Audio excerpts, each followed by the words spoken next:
नमस्कार मंडळी, मी स्मिता. अहो, माझा रंगपंचमीचा फोटो तो AI ने बनवलेला आहे. मी नव्हते रंगपंचमी खेळले, मी कसली खेळते बरं का.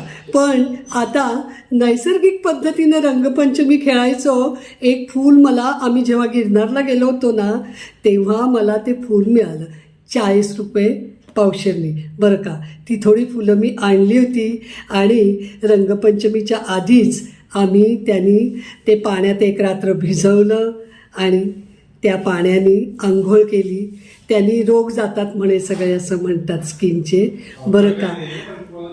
स्किन पण तुमची मऊ होते बघा. आणि सांगा, गुजरात आणि राजस्थानकडे मिळणारा पलाशच दिसतोय या कुमुदच्या फुलांचा. हा असा साधारण लालसर रंग झाला. हा होळीला अंगावर मारायला वापरतात किंवा हे पाणी खूप औषधी आहे बरं का. आता औषधीचं मला पत्ता नाही, याच्यावरती गुगलवर काय दिसेल ते, परंतु हे पाणी अंगावर घेतलं तर इतकं शांत आणि छान वाटतं आणि स्किन एकदम सॉफ्ट होते.